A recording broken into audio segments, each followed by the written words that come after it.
Illinois Governor J.B. Pritzker has done something incredibly based.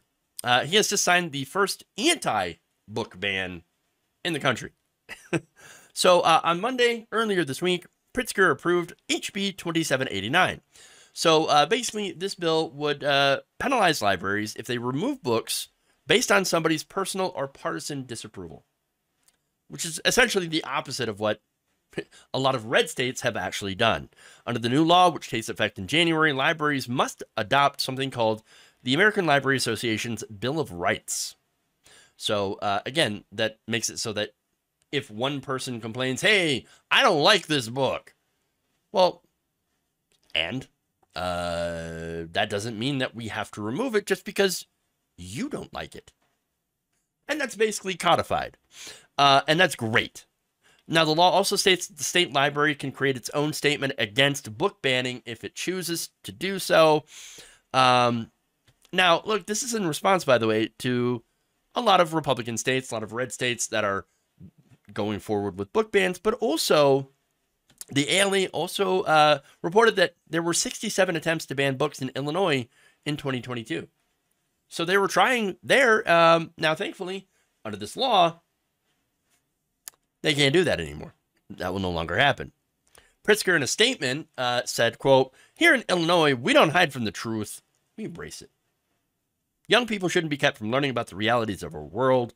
I want them to become critical thinkers, exposed to ideas they disagree with, proud of what our nation has overcome, and thoughtful about what comes next."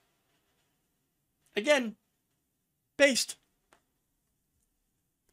Quote, "Everyone deserves to see themselves reflected in the books they read. The art they see, the history they learn. In Illinois, we are showing the nation what it really looks like to stand up for liberty." Again, I cannot love this more. I think this is fantastic. Based as hell. And I applaud Illinois and Governor Pritzker for passing this. Again, this is the first in the nation where you're like, oh, you're going to ban books? I ban you from banning books. How about that? The books stay. Now, look, again, the books that they generally tend to go after are ones that are based on LGBTQ+, anything that has to do with that, and anything that has to do with, for example, racism, critical race theory, or, again, even critical thinking. They're not in favor of, the right wing is, and that's why they're trying to ban these books. So now the legislation was proposed by Secretary of State and State Librarian Alexei Giannoulis, who also put out this statement, quote, "I initiated this legislation to stand up and fight for libraries, librarians, and the freedom of speech, and against censorship," by the way. I thought that was a conservative value that they purported to believe in. We're against censorship. Sure. But this is actually being against censorship. She said, "Especially at this perilous time for our democracy, the concept of banning books contradicts the very essence of what our country stands for. It also defies what education is all about, teaching our children to think for themselves. This landmark legislation is a triumph for our democracy and a win for First Amendment rights and a great victory for future generations." 100%. Pritzker also pointed out the hypocrisy of conservatives who claim banning books is just a way to keep kids safe. So I like that he's challenging this.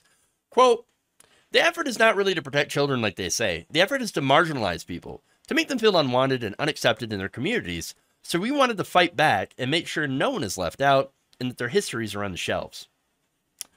He also defended librarians and said, "Communities hire the librarians in their libraries. They're experts at this. All we're really saying is the libraries need to adopt a standard. There has to be some kind of standard that they're living by."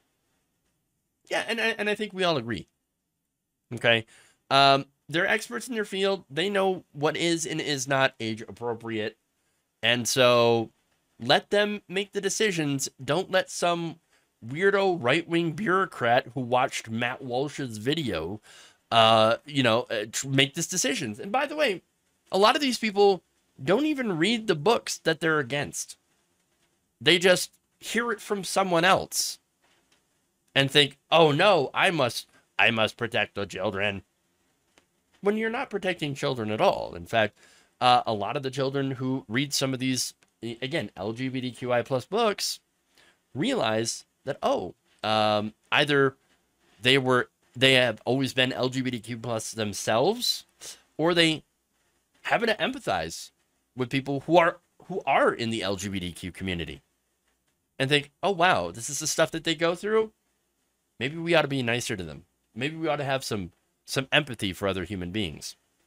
And ultimately, again, Pritzker is correct when he says this is to marginalized people. This is to other people. This is so that children are not taught to foster empathy or to have any empathy towards these marginalized communities. Because for them, empathy is a bad thing.